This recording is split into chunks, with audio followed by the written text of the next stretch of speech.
morning, afternoon, night.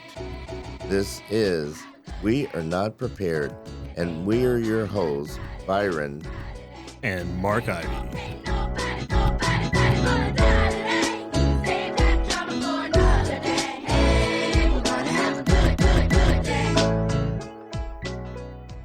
Welcome, welcome, welcome to We Are Not Prepared 2023. Hello, Marky Pololis. What's up? I tell you, I have missed you. I have been avoiding you. Why? Because you're wearing a Dallas Cowboy jacket. How about them Cowboys, baby? Yeah, hit volume down for your ear holes on that one. Now you're talking about... We're playing San Francisco this Sunday evening. And your season will be over. And I do... No, hush. No, it won't. I do say we. I'm a big proponent of we when it's your team. So... Okay. We friendly. How was your Christmas? It was a good Christmas. Which seems like it was a year ago. It does. Is it too late to even talk about? Yeah, we should start talking about St. Patrick's Day. Yeah. How's your St. Patrick's Day looking? We got a lot of stuff planned. We got my outfit laid out. Now, did you get pinched? If someone pinches me, I'll get fired because it will be a punch back. I hate when people pinch.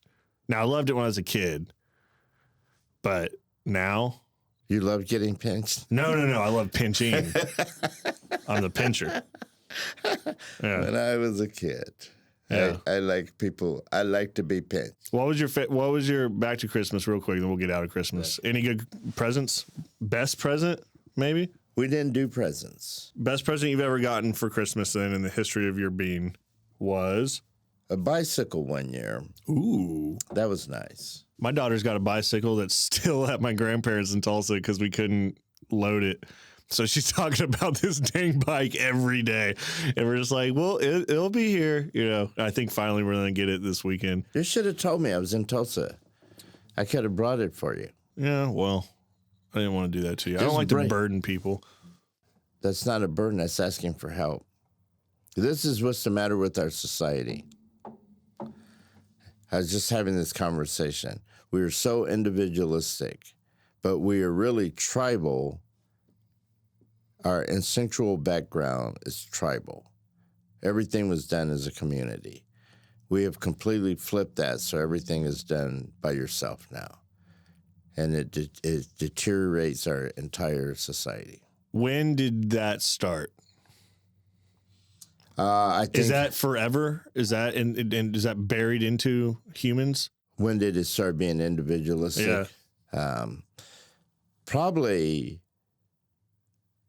I know in America, probably with the industrial age, because people started leaving farms, family farms, to go work in cities and in industries. And so suddenly, like they never had like the field of management until they started having industrial work, because your manager was your dad or your uncle. Yeah. And so suddenly they had this whole field of people who had never been here before, that you're in charge of people that aren't your relatives. But even then, though, I still feel so like those people worked for those jobs forever. I mean, that's where, pensions and those are long. No one's at the same job for 30 years anymore. No. So I would maybe argue it was even, better than maybe it didn't start then. Well, maybe it started then, but technology took it and ran, though. That was the tipping point. Yeah, I love my wife. I love my wife. How many times you got to say something positive before you say a negative? 7 times. I love my wife. All right, but her, and not just her, but my generation and their phones. And I know everyone's heard this. Put your phone down. But watching a show. And I ask a lot of questions during shows. You might be surprised. A blind man watching a show can't, I'm like, hey, what was that? And she's like, wait, what? And I was like, were you looking at your phone again? I was like, can you just look at the screen? Don't even do it for me anymore. Just get that thing out of here, you know? Hey, I actually have a. How was your Christmas? I guess I should ask you. How was your Christmas? Well, speaking of ask a bidet. You're a bidet. Yeah, it's called the Tushy. I know. What you know about the Tushy? I know that I would not do a bidet. Don't knock it till you try it. Let me finish. Cold water. We don't have. So I don't live in luxury, Byron. I don't have an option to hook my bidet up to. I'm not using cold water. To a hot, yeah. But like I said, you wake up a little groggy, little blast, it'll wake you right up. It's like splash your face with some water, you know. So bet your bet. Yeah. Okay. Which brings us to our next topic. Lauren Branch, everyone. President and CEO, my boss. Oh, my God. Yeah. This is like HR just popped into it. We suddenly went to the bidet, and then just Lauren appears, and because we're stopping this conversation. Welcome, Lauren. Well, I don't even know what to say about this. Well, you can start by answering the question, have you ever used a bidet? I have. Yes. And it didn't have cold water. Mine had heated water. Hey. Well, Byron, next time you're at Lauren's, ask which one it is, and then we can little trial error, see what you think. We could do surveys. What we need is a public restroom with a bidet. Someone standing outside with a clipboard, taking, You know, there are some restrooms here in Oklahoma City that actually have bidets. Oh, really? So that's a thing in England, right? I heard like all public restrooms. Europe, yeah. Europe is European thing. They want your booty clean. Welcome, Lauren. Thank you. I'm so happy. Well, you know what? Okay. We're going back. Let me reserve the thank you until we're done. Okay. If that's okay. It is. Because I don't know yet. It is. Okay. Lauren is an amazing person. You would get to work for her. What? If you get to work for her? I say you get to work for her. She's an amazing person. No, I've gotten to see, I say this all the time, Lauren, that blind folks in Oklahoma don't, like I know a lot of people know you like business-wise, but blind people just in general who may never be clients at Newview, you've impacted lives like that. And I know it's a whole team effort and stuff, but you've been doing something for how long? Almost 26 years. 26 years. How big was... That's crazy. Okay. How big was Newview when you started? A lot smaller than it is now. Well, you know, when I started, we were only doing employment. We had the one location just west of downtown. So we were a small manufacturing company. So maybe 30 employees? I think it was probably about 40. 40? Yeah, 40 or so. How many now? About 200. Yeah. See there. And you're one of those 200. A large majority of those 200 either being totally blind or some type of, low vision. So that's even, more wild because, you got to go find, it's not just open enrollment for employment, Yes. Well, that's our mission. So when you're growing, like when you talk about growth, there is a scale with growth with a community who historically has not worked. Like it's a bigger, 40 to 200. Like, yeah, that's great and huge, but it's really, and like, someone who's not doing what we're doing, that's probably like 800, right? Well, yeah. I mean, I'm just putting into perspective of how hard it is. Yeah, the thing is that a lot of times, the workforce that we hire don't always have the skills necessarily to do the job. But it's our job to create the employment, so then it becomes our job to figure out how they can do the job and obtain the skills to do that. So yeah, it can be a little, maybe a little bit longer process than what you would find at other companies. No, I fell into that. I started working for Newview. Byron, I don't know if you know this, but out at Tinker Air Force Base, I've never been in a manufacturing facility, and I didn't know how to run all this equipment. And I got a low vision assessment in my workplace, and they, created a plan. Here's how you train Mark working on like this pallet wrapper that can tear your finger off. You don't want that, right? But so like it's a strategic plan for every person that walks in this door. How are you going to do your work? Which was really cool because then I got to show up to work just to work. Didn't have to think about how I was going to do it. Byron, you asked me one time, one of the biggest complications or issues, whatever, for a blind person. And sometimes it's just getting so you know how to do your job, right? You lose your vision at age, let's say like 40, right? And you've been an accountant your whole life. Well, you know how to be an accountant. Now the issue is just using, in this case, maybe technology, right? So any employee that you meet, Byron, or that we hire is had some type of strategic plan. If, like Lauren said, if you don't know the rule or don't have the skills to do it, that is not a tear up the application deal. It's how are we going to teach them? Right. Yeah, that's a great example, though, Mark, is, you know how to be an accountant, but you can't just be an accountant by what you know in your head. I mean, there's practical things that you have to do. I mean, you have to do spreadsheets and you have to read financial statements and you have to do all of that. And so you have to find other ways to do that. Yeah. So we teach the other ways. So it's almost like every seeing impaired, it's almost like a puzzle that you have to try and solve in terms of how do you get that person to achieve the goals they want with like work and life.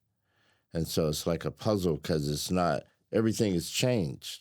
And every puzzle's different. And every puzzle is different. Yeah, it's not a one size fits all. And so I say too that, and Mark can attest to this, we have some of the most creative individuals working for us. They're problem solvers. That's exactly what they do.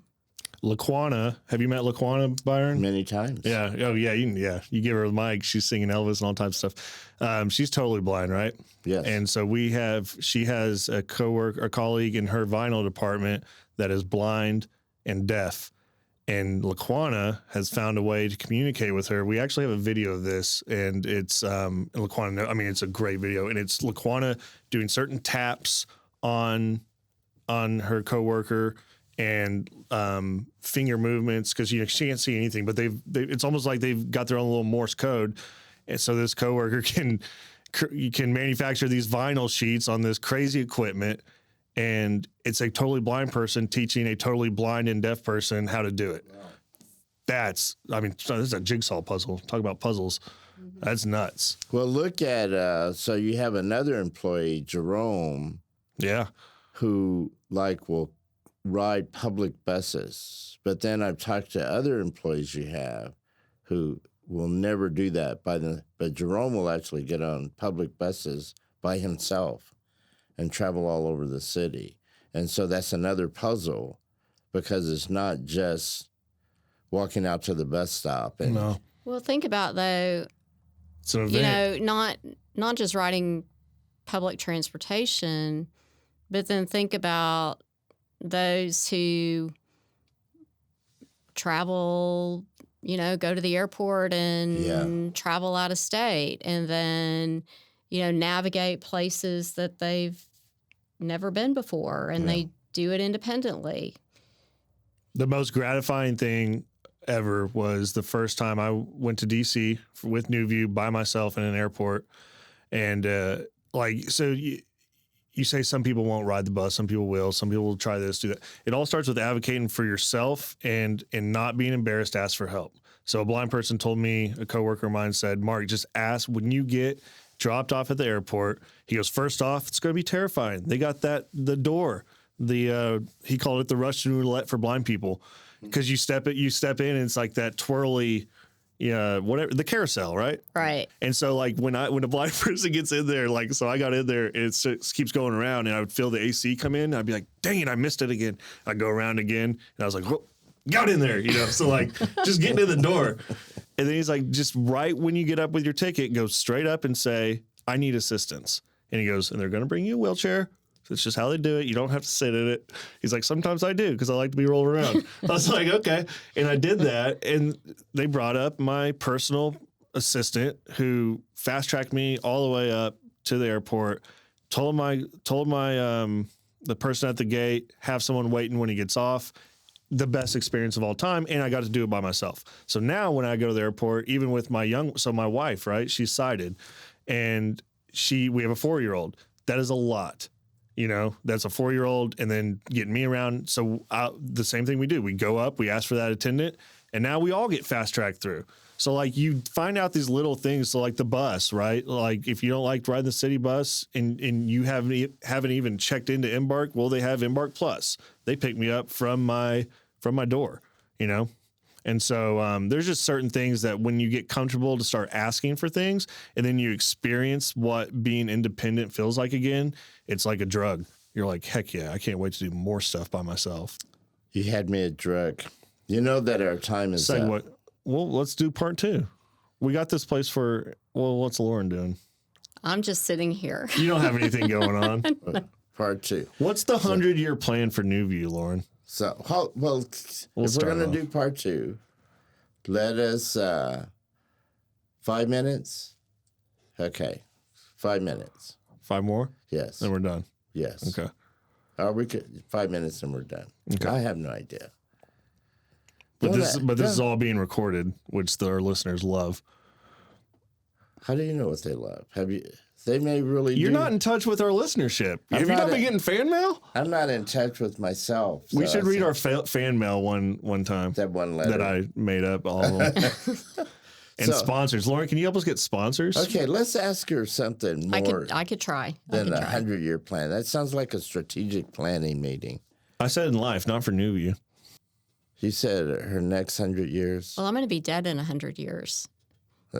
Don't say that. We don't know. Okay, so when you were in school, like elementary school. Yes. Were you a good student? Yes. Okay. In middle school, were you a good student? Yes. In high school, were you? Yes. So all the way through? All the way through. I was a good student, yes. Even in college? Yes. So no rebellion, no ADHD in there at all? I was not a rebellious child. No, I wasn't a perfect child. I mean, I did my share of, stuff, but yeah, no, I was always a good student. I was always very competitive, too, with my grades. Were you? Yep, I was. Did you win? I did win. I bet. Yeah, So I like to win. Now, you grew up in... I would stand up during graduation where, like, the honor roll gets to stand up and be honored. I'd just always randomly stand up with them. And, like, anyway, because you can't tell at my high school, there's 800 graduates. Right, yeah. So you would stand up. I got done. My mom was so mad. She's like, Mark, you don't have that tassel thing on you. That means, That's what I did with the cool kids at school. Yeah. Like, I wasn't in the cool crowd, but I would stand about 2 feet from them. So everybody thought you were in the cool crowd. They would think, and they would drive by, and they'd go, hey. I was terribly shy in school. I was a very good student and terribly shy. I was a nerdy kid. Well, you're not anymore. Do you have any blind students growing up? Or, yeah. No, but I will tell you, I never really thought about this because it was normal for us as kids. And so, I was years into working for New View before it finally dawned on me that one of my cousins is blind. It's like, it never occurred to me that that is funny. But it was just normal. Yeah. That you're working for the place, like, oh yeah, old Billy. Yeah. But really, if you look at it, because when you started out, you want to be an accountant, right? Well, actually, I didn't know what I wanted to be when I started out. And so, when I went to college, I changed majors multiple times, and my mom finally said, you need to get out of school. So you need to land on something. We're not so good at this. We're not changing your major. You're not changing your major. My mom again, said the complete opposite. You need to go to school. But go ahead. So No. I was an engineering major, and then did a stint in architecture major, and then I breezed through it. Thought maybe I wanted to be a teacher, and that didn't stick. And I'm glad it didn't. And then I landed in business and accounting. My mom's was an accounting major, so that's where I landed, and it stuck. And then somehow you end up doing New View, and it becomes the passion of your life. She fell in love with blind people. Yeah, I did. It was love at first sight. It was love at for you, not for us. Yeah, you know what? It was I see. great. I mean, I've told people numerous. I mean, I fell into the job, and then I fell in love with it, and so I'm still here after almost 26 years. I will say it's hard not to tug at your heartstrings if you don't know what that world looks like, and then you walk into our place and you're like, "Whoa, I am never forgetting this." that's true. Are we done? I'm speechless. I'm not done. I'm never done. But we are almost done. Lauren, thank you for joining us for a few minutes. Impromptu, coming on down. Yeah, thank you. I appreciate it. See, it wasn't too bad, was it? No, it wasn't. No, it was painless. Yes. We learned about Tushies and a little bit about Miss Branch's childhood as a perfect student. I don't even know what to say to that. Tushies and books, kids, go get them. Ladies and gentlemen, be safe out there. You have been listening to We Are Not Prepared. We're Not Prepared. Bye-bye, everyone.